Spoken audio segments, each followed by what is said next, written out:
Hello guys, nandito naman tayo.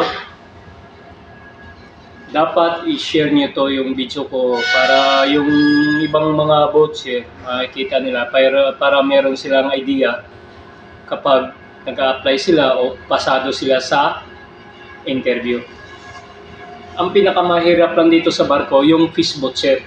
Katulad nito, bigyan ko kayo ng example sa Dobersol, paano magbalat nito.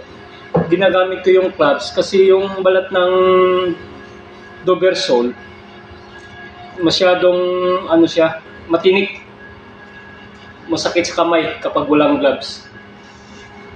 Ngayon, bigyan ko kayo ng example. Nito lang.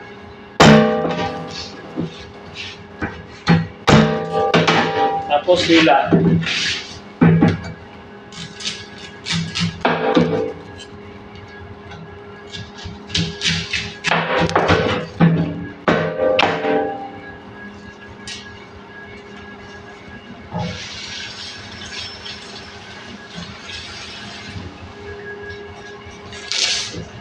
Ganito na siya.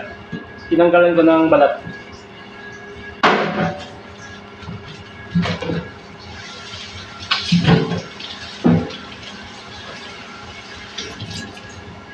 Ito siya, meron pa siyang balat.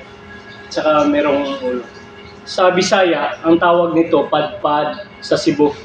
Dito naman sa labas, sa ibang bansa, Dobersol.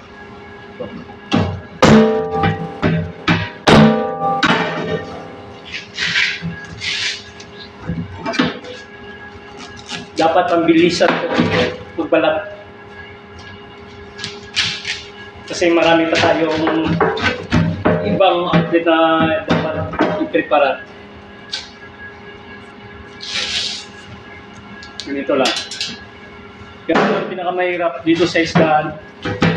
Dobersol, lobster.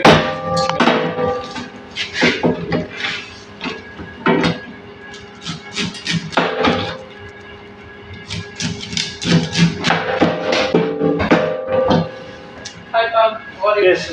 Okay, Bob. This is a guy, no? Yeah. This is a good guy. I need for the shrimp for the chef saying, no? Yeah. What is it? For tonight barbecue. Yeah. Yeah, take inside on the green mussel. Yeah. Take, bro.